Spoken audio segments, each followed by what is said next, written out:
my occupation project is on eating a meal socially, whether it's out to dinner or eating a meal at home with friends. I chose this occupation because personally I like to eat. I like to go out to dinner and I like to make dinner for guests. I think it's a great way to spend time with family and friends, and when you have good food and good company, it's really enjoyable. Areas of occupation that are involved in eating a meal are swallowing, eating, and feeding. Self-feeding consists of setting up and bringing food or fluid to your mouth and swallowing. First things first, let's make sure you have proper body positioning when sitting down to a meal. First, your feet should be planted firmly on the ground. Your hip to knee flexion should be at 90 degrees, and your back should be as straight as possible. The chair you're sitting on should have armrests to keep your trunk stable and ensure that you could safely transition from sit to stand. During my time observing at an assisted living facility, I had the opportunity to watch an OT treat patients with arthritis, stroke, and tremors due to Parkinson's disease. These patients in particular had trouble with self-feeding because they had a weak grip and poor fine motor skills. Now I'm going to show you how to properly use utensils, a spoon, a fork, and a knife. I'll start with the knife. First, while holding the knife, the index finger that you're holding the knife in should be straight and rest at the top of the knife. The sharp side should face downward towards the plate. The other 4 fingers should wrap around the handle and the thumb should rest at the side. The handle of the knife should be touching the base of your palm. Maintain a comfortable, firm, and steady grip. Now when cutting your food, you should hold the food down with the fork and proceed cutting with the knife. The tines of the fork should be down in the food, and you should use the knife in a gentle sawing motion. Only cut 1 or 2 bites before continuing to eat the food. You should hold a fork while cutting by facing the prongs downward. Your index finger should be straight and rest on the back of the fork near the head. Your wrist should be bent so that the index finger is pointing down towards your plate. This makes the tip of the knife and fork face downward towards the plate somewhat. Your elbows should be relaxed and not up in the air and uncomfortable. Hold the food down with the fork by applying pressure through your index finger. If you're cutting, place the knife close to the base of the fork and again cut with a sawing motion. The style that I just showed you of holding a fork is called continental style. Usually here we use the American style, where we hold the fork in more of a pen-like grip. The handle rests against your hand in between your thumb and your forefinger. The middle finger and thumb hold the base, and your index finger rests on top. When you're not cutting the food, the tines usually face upward, and when you cut food like I had showed you before, the tines will face downward. Now I'm going to show you how to properly eat with a spoon. First, you pick up the spoon with your dominant hand, holding it near the dome of the spoon, between your thumb and the middle of your index finger. Then you insert the spoon into the item that you're eating. Scoop the contents onto the spoon, lift it out of the bowl, and if it's something wet like soup or milk, you can gently tap it against the side so that when you bring it to your mouth, the contents don't drip from the spoon. Then you raise the spoon to your mouth and consume it.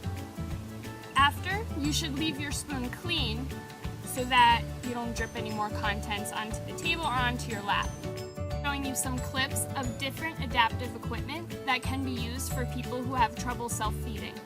I had the opportunity of observing some people in an assisted living facility, and these people had diagnoses like arthritis, stroke, and tremors from Parkinson's disease. So I'll be showing you some clips of these, and I'll be explaining them as you watch the videos. The first adaptive utensil I'm going to be speaking about today is the curved utensil. Commonly, these utensils come in forks, spoons, and sporks.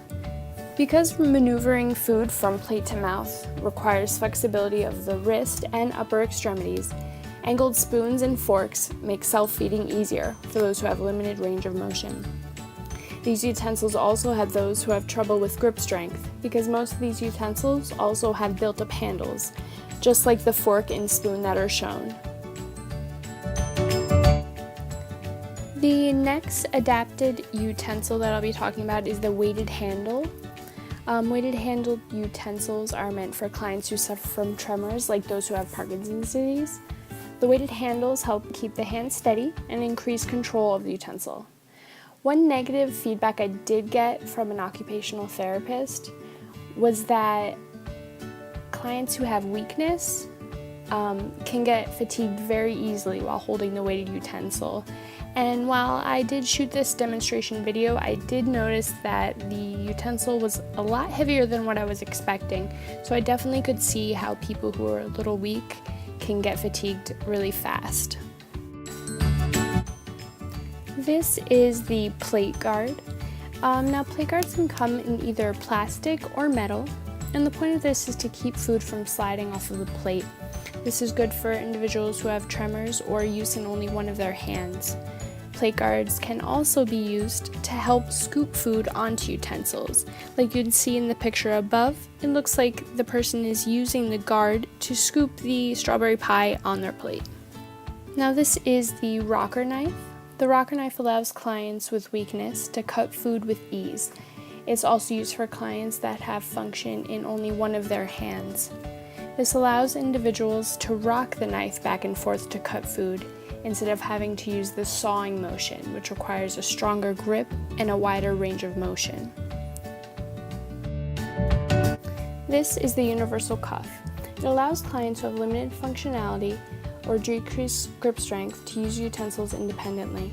The cuff is used by sliding the cuff on your effective hand, fitting it to comfort, and then sliding the desired utensil into the holder.